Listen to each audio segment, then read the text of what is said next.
नमस्कार प्यारे दोस्तों, वेद क्लासेस में आपका स्वागत है। आज हम यूपी टेट के 30 क्वेश्चन पर्यावरण के पढ़ेंगे जो व्याख्या सहित हैं। आइए हम क्वेश्चन को स्टार्ट करते हैं एक एक करके। नंबर 1, वायुमंडल नापने वाला यंत्र किस नाम से जाना जाता है? 4 ऑप्शन है। बैरोमीटर, दूसरा थर्मामीटर, तीसरा सीस्मोग्राफ, चौथा हाइग्रोमीटर। तो वायु दाब मापने वाला यंत्र कौन सा है? तो इसमें से पहला ए ऑप्शन सही है, बैरोमीटर से नापा जाता है। आइए व्याख्या को देखते हैं। वायु दाब मापने के लिए बैरोमीटर नामक यंत्र का प्रयोग किया जाता है। बैरोमीटर में वायु मापने के लिए पारा यानी Hg, पारा को हम Hg नाम से भी जानते हैं, Hg नामक धातु का प्रयोग किया जाता है। बैरोमीटर में पारे के नीचे गिरना आंधी युक्त मौसम का संकेत होता है, जबकि थर्मामीटर एक मानव शरीर का ताप मापती है। सीस्मोग्राफ भूकंप तीव्रता तथा हाइग्रोमीटर वायुमंडल की आर्द्रता मापती है। ये जो पारा है, जो पारा होता है, ये एक समझ ली मापने वाला यंत्र है। इसके गिरने से यह संकेत मिलता है कि आंधी या तूफान आने वाला है, इसका संकेत मिलता है। बैरोमीटर मापने वाला एक यंत्र है। अगले क्वेश्चन पे आते हैं। बीटी कपास क्या है? बीटी कपास एक ट्रांसजेनिक पौधा है। क्या है? एक ट्रांसजेनिक पौधा है।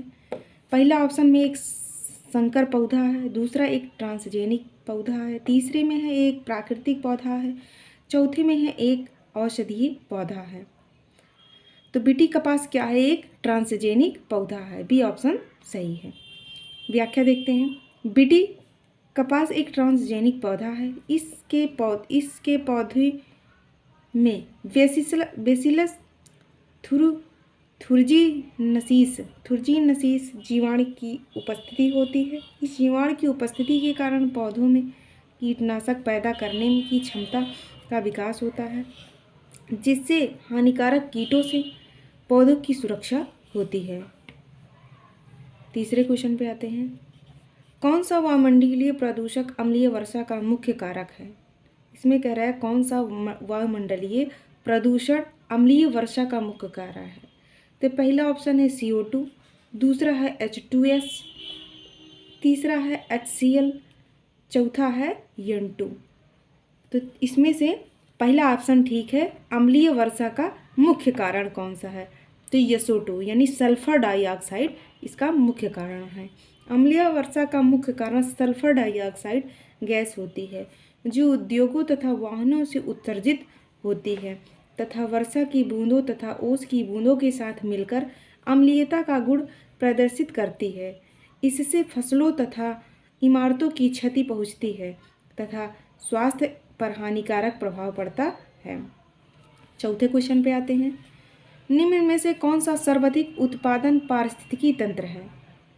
कौन सा सर्वाधिक उत्पादन पारिस्थितिकी तंत्र है? पहला ऑप्शन उष्णकटिबंधीय वर्षावन, दूसरा टुंड्रा वन, तीसरा सवाना, चौथा क्या है? मरुस्थल। इसमें से उत्पादन पारिस्थितिकी तंत्र क्या है? उष्णकटिबंधीय वर्षावन है। इसमें क्या है? आइए देखते हैं। उष्णकटिबंधीय वर्षावन सर्वाधिक उत्पादक पारिस्थितिकी तंत्र है, क्योंकि इस प्रकार के वन विषुवत रेखा के आसपास पाए जाते हैं। परिणाम स्वरूप इस क्षेत्र में पर्याप्त वर्षा तथा पर्याप्त तापमान होने के कारण पारिस्थितिकी तंत्र के उत्पादन के लिए आदर्श उत्पन्न हो जाता है या आदर्श माना जाता है।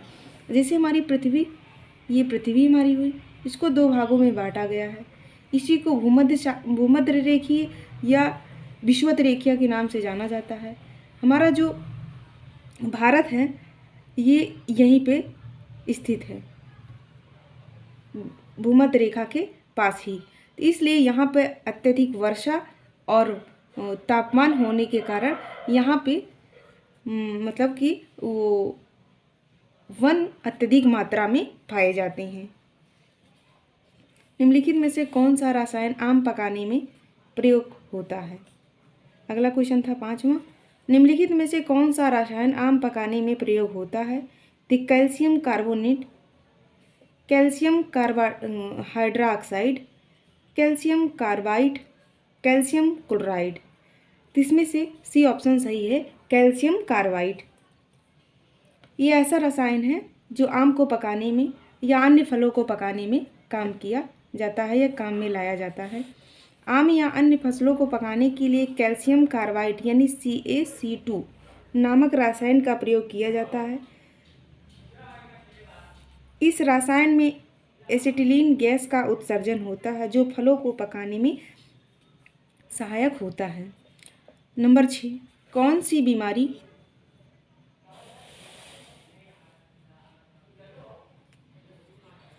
सी बीमारी दूषित जल से फैलती है? हम देखेंगे कि कौन सी बीमारी दूषित जल से फैलती है।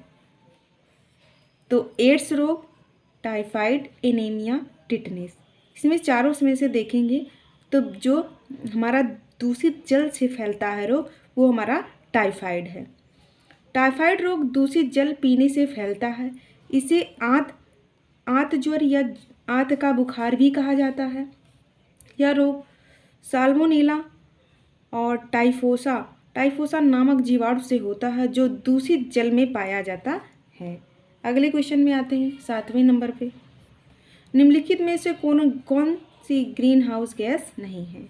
CO2 carbon dioxide, N2O nitrous oxide, CO carbon dioxide, CH4 methane. इसमें से ये कौन है जो ग्रीन हाउस गैस नहीं है? तो इसमें कौन सी है? CO2 यानी कार्बन डाइऑक्साइड नहीं है। देखते हैं व्याख्या इसकी। ग्रीन हाउस गैस वे गैस होती हैं जो पृथ्वी के ऊष्मीय तापमान को बढ़ाने में सहायक होती हैं। प्रमुख ग्रीन हाउस गैसें हैं कार्बन डाइऑक्साइड यानी CO2, nitrous oxide N2O, methane CH4 तथा क्लोरोफ्लोरोकार्बन CFC आदि carbon monoxide CO green house गैसें ये नहीं होती हैं।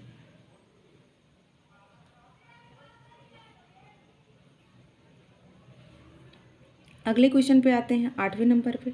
इसमें से कौन द्विबीजपत्री पौधा है?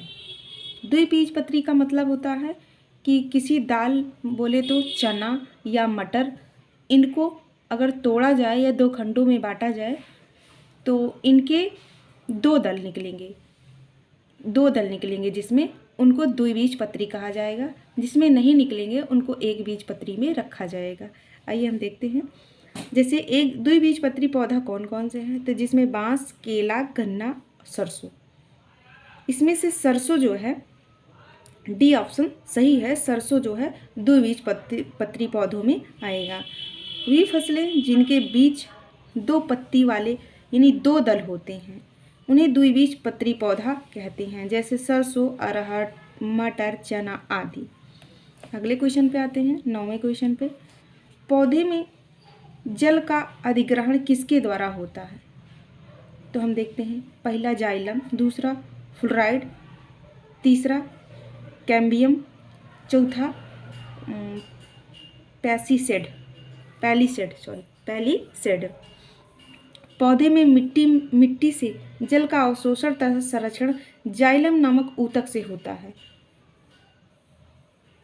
जो पौधे जो होते हैं जो अपना भोजन अवशोषित करते हैं, संचरण करते हैं, वो जाइलम के द्वारा करते हैं। किसके द्वारा? जाइलम के द्वारा करते हैं। अगले क्वेश्चन पे आते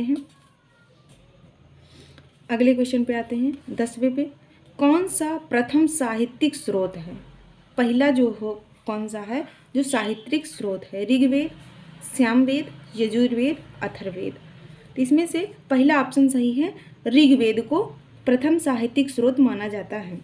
भारत का प्राचीनतम एवं प्रथम ग्रंथ ऋग्वेद है। इस ग्रंथ में इंद्र को सर्वश्रेष्ठ देवता यानी मुख्य देवता माना गया है। चार वर्णी सिद्धांत सर्वप्रथम इसी सिद्धांत के 10वें मंडल पुरुष सूक्त में मिलता है। ऋग्वेद में 1028 सूक्त तथा 10 मंडल हैं। अगले क्वेश्चन पे आते हैं 11वें नंबर पे।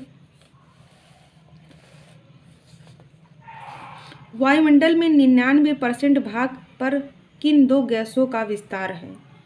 बोले तो इसमें देखते हैं ओजोन एवं ऑक्सीजन, ऑक्सीजन एवं नाइट्रोजन, कार्बन डाइऑक्साइड एवं ओजोन, आर्गन एवं ओजोन।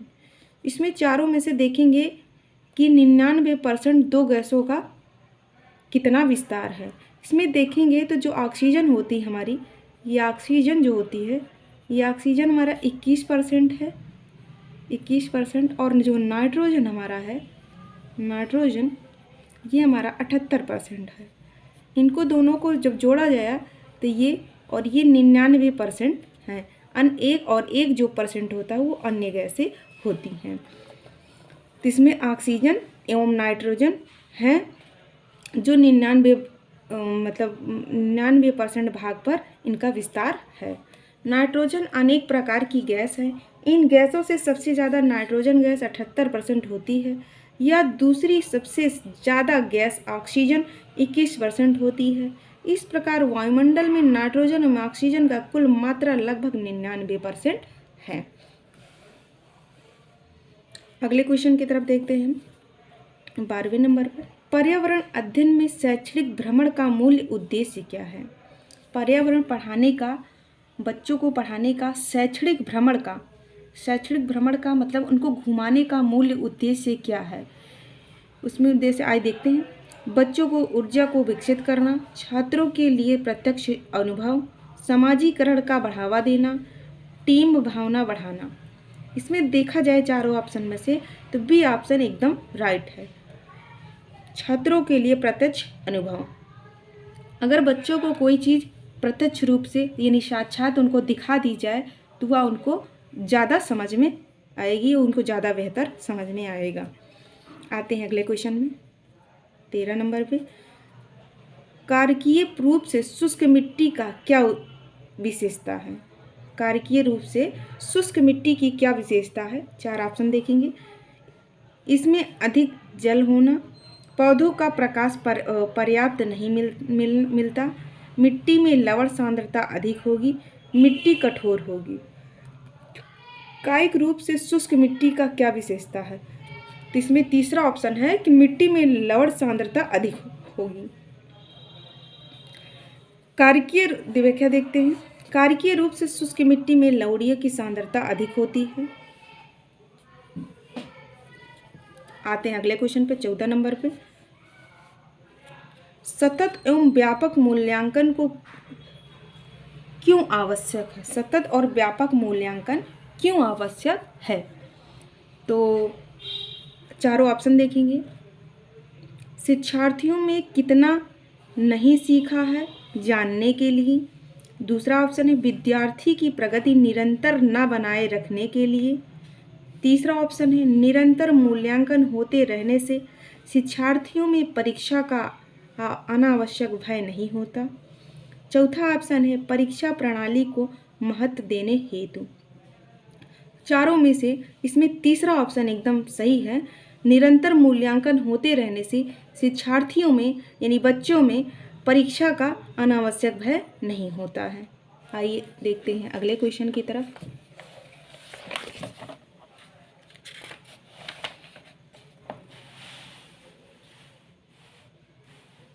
अगले क्वेश्चन की तरफ देखते हैं। सतत एवं व्यापक मूल्यांकन से शिक्षार्थी के अधिक स्तर को जानना, अधिगम स्तर को, अधिगम बोले तो सीखना, सीखने वाले स्तर को जाना जा सकता है तथा आवश्यक उपचार किया जा सकता है, जिससे छात्रों को अधिगम बोले तो सीखना संबंधी समस्याओं के कारण अवरोध यानी रुकावट न उत्पन्न हो तथा साथ ही निरंतर मूल्यांकन होने से विद्यार्थियों में परीक्षा का अनावश्यक भय भी नहीं रहता है। आइए अगले क्वेश्चन पे देखते हैं 15 नंबर पे चरने वाले पशु वनस्पतियों को कैसे बदलते हैं? ये जो चरने वाले पशु होते हैं वो वनस्पतियों को कैसे बदलते हैं देखते हैं। पहला ऑप्शन है बीज प्रकीर्णन द्वारा, दूसरा है पर परागण द्वारा, तीसरा है चुनकर चरना, चौथा है रोग फैलाकर। इसमें तीसरा ऑप्शन सही है, चुनकर चरना। घास चरने वाले, व्याख्या देखते हैं। घास चरने वाले पशु सभी वनस्पतियों को समान रूप से नहीं चरते हैं, बल्कि कुछ ही वनस्पतियां अधिक खाते हैं, जिससे वे वनस्पतियां धीरे धीरे नष्ट हो जाती हैं तथा उनके स्थान पर अन्य वनस्पतियां उग जाती हैं। आते हैं अगले क्वेश्चन पे। अगले क्वेश्चन पे आते हैं 16 नंबर पे। निम्नलिखित में से कौन स्वस्थ अस्थियों के लिए आवश्यक है? स्वस्थ अस्थियों के लिए, अस्थि बोले तो हड्डियों के लिए आवश्यक है। पहला है पोटेशियम एवं विटामिन के, दूसरा है कैल्शियम एवं विटामिन ई, तीसरा है कैल्शियम एवं विटामिन सी, चौथा है कैल्शियम एवं विटामिन डी। तो हम देखेंगे इन चारों ऑप्शन में से कौन सा सही है। तो अस्थियों के लिए विटामिन डी और कैल्शियम दोनों आवश्यक हैं, अतः डी ऑप्शन सही है। व्याख्या देखते हैं। कैल्शियम एवं विटामिन डी हड्डियों के स्वास्थ्य के लिए आवश्यक होती हैं। विटामिन डी का रासायनिक नाम होता है कैल्सीफेरॉल है। यह विटामिन केवल प्राकृतिक रूप से सूर्य की किरणों द्वारा ही प्राप्त होती है। अगले क्वेश्चन पे आते हैं 17 नंबर पे। भारत में हिमालय की सबसे ऊंची चोटी का नाम क्या है? Mount K two, mount Everest, mount Kanchenjunga, mount Dhaulagiri. इसमें से पहला ऑप्शन सही है, माउंट केटू, जो भारत की सबसे ऊंची चोटी है। व्याख्या देखते हैं। भारत की स्थिति हिमालय की सबसे ऊंची चोटी केटू गॉडविन ऑस्टिन है। यह चोटी जम्मू कश्मीर के काराकोरम श्रेणी में स्थित है। इस चोटी की ऊंचाई 8,611 मीटर है। विश्व की सबसे ऊंची पर्वत चोटी एवरेस्ट है, जो हिमालय की चोटी है, जो नेपाल में स्थित है। इसकी ऊंचाई 8,848 मीटर है। अगले क्वेश्चन पे आते हैं 18 नंबर। प्राथमिक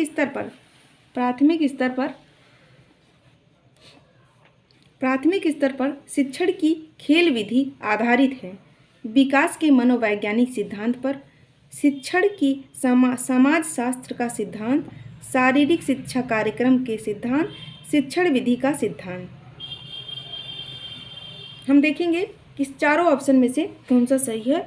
तो इन खेल विधि बोले तो खेल विधि शिक्षण जो है किस पर आधारित है? शिक्षण विधि सिद्धांत पर आधारित है। डी ऑप्शन सही है।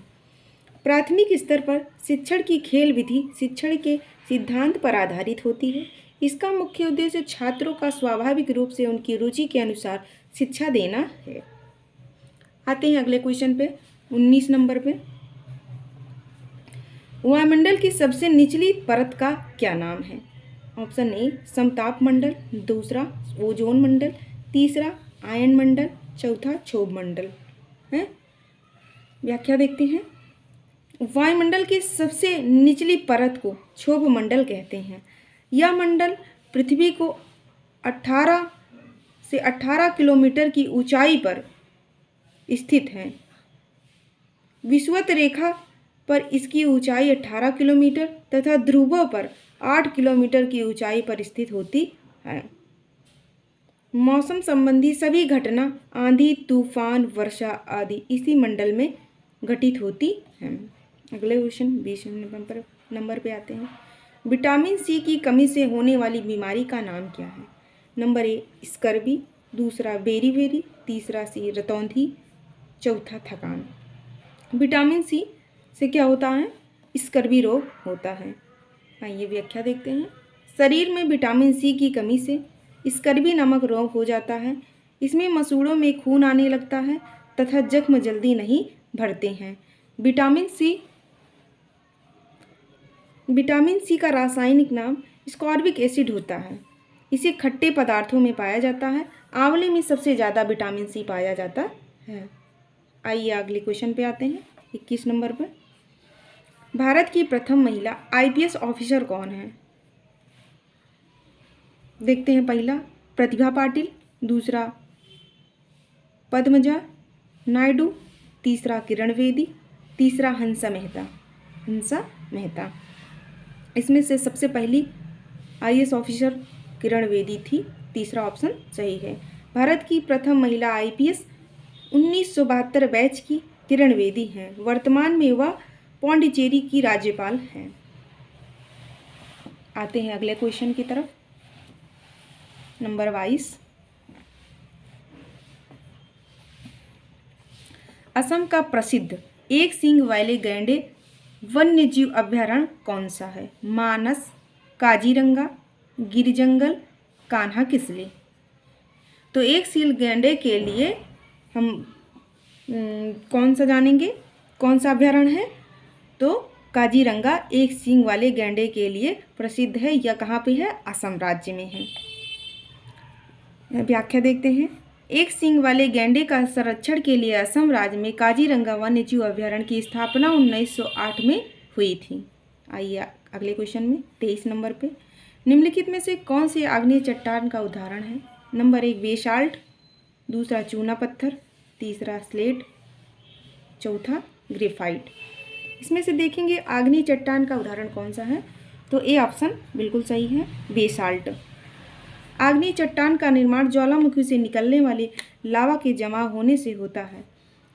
इन चट्टानों में खनिज पदार्थों की अधिकता होती है। इन चट्टान के उदाहरण हैं ग्रेफाइट, बेसाल्ट, पेग्मेटाइट आदि। आते हैं अगले क्वेश्चन 24 नंबर पे। पृथ्वी के वातावरण की किस तरह में ओजोन परत पाई जाती है? देखेंगे पृथ्वी के जो वातावरण है वो किस सतह में ओजोन परत पाई जाती है। नंबर 1 ट्रेटोस्फियर, दूसरा स्ट्रेटोस्फियर, तीसरा मीसोस्फियर, चौथा आयनोस्फियर। तो हम आएंगे देखेंगे चारों में से कौन सा सही है जो कि ओजोन परत उसमें आती है। तो स्ट्रेटोस्फियर, बी ऑप्शन बिल्कुल सही है, स्ट्रेटोस्फियर के अंतर्गत आती है। देखते हैं व्याख्या। ओजोन परत का विस्तार यानी स्ट्रेटोस्फियर समताप मंडल में पाया जाता है। ओजोन परत समताप मंडल के निचले हिस्से में होता है तथा यह परत सूर्य से आने वाली पराबैंगनी किरणों को रोकती है। आगे क्वेश्चन देखते हैं हम 25वें नंबर पे। सिख धर्म के संस्थापक निम्न में से कौन है? तो गुरु तेज बहादुर, गुरु गोविंद सिंह, गुरु अर्जुन देव, गुरु नानक देव। तो देखते हैं तो इसमें से सिख धर्म के संस्थापक कौन है? तो गुरु नानक देव जी हैं। व्याख्या देखते हैं। सिख धर्म की स्थापना गुरु नानक देव ने की थी। गुरु नानक देव का जन्म पंजाब के तलवंडी नामक स्थान पर 1469 ईस्वी में हुआ था। 1469 ईस्वी में हुआ था। आते हैं 26 नंबर क्वेश्चन पे।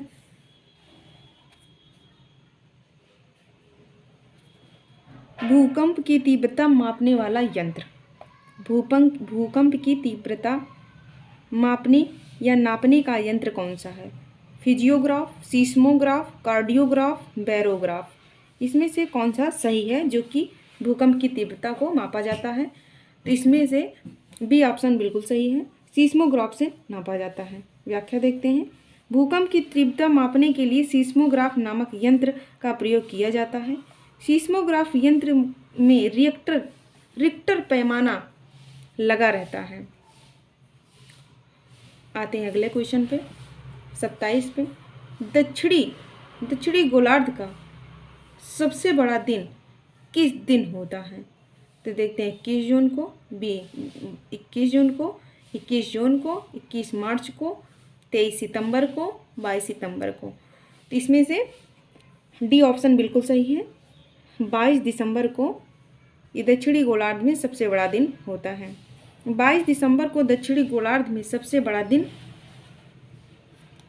बड़ा दिन होता है क्योंकि इस तिथि को सूर्य का प्रकाश यानी मकर रेखा पर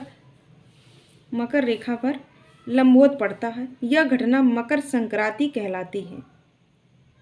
आइए एक बार और पढ़ते हैं। 22 दिसंबर को दक्षिणी गोलार्ध में सबसे बड़ा दिन होता है क्योंकि इस तिथि को सूर्य का प्रकाश मकर रेखा पर लंबवत पड़ता है। यह घटना मकर संक्रांति कहलाती है।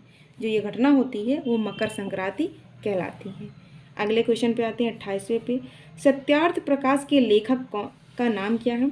सत्यार्थ प्रकाश के लेखक का नाम देखिए है स्वामी दयानंद सरस्वती, स्वामी विवेकानंद, राजा राम मोहन राय, मदन मोहन मालवीय। तो सत्यार्थ प्रकाश के लेखक option number A Swami Dayanand Saraswati ji हैं। सत्यार्थ प्रकाश के लेखक स्वामी दयानंद सरस्वती थे। स्वामी दयानंद सरस्वती ने 1875 ईस्वी को बम्बई में आर्य समाज की स्थापना की थी। इनका प्रसिद्ध वाक्य था वेदों की ओर लौटो। कभी कभी ऐसे वाक्य दे दिया जाता है, ऐसे सेंटेंस दे दिया जाता है कि वेदों की ओर लौटो, यह किसका कथन है, या किसने कहा था? तो या जो है दयानंद सरस्वती जी ने कहा था। आइए अगले क्वेश्चन पे आते हैं। Question number 29। बिहू भारत के किस राज्य का लोक नृत्य है? राजस्थान, तमिलनाडु, असम, उत्तर प्रदेश। तो बिहू जो है ऑप्शन नंबर सी असम का एक लोकप्रिय नृत्य है। अगले क्वेश्चन पे आते हैं 30 नंबर पे। खाद्य श्रृंखला के परस्पर समूह को कहा जाता है? खाद्य चक्र, श्रृंखला अभिक्रिया, खाद्य जाल, बायोमास का पिरामिड। इसमें से सी ऑप्शन सही है, खाद्य जाल कहा जाता है। खाद्य श्रृंखला के परस्पर समूह को खाद्य जाल कहा जाता है। व्याख्या देखते हैं। खाद्य जाल के परस्पर समूह को खाद्य जाल कहा जाता है। इस श्रृंखला का कारक एक सीधी कड़ी के रूप में नहीं होते, बल्कि सभी एक दूसरे से परस्पर संबंधित होते हैं।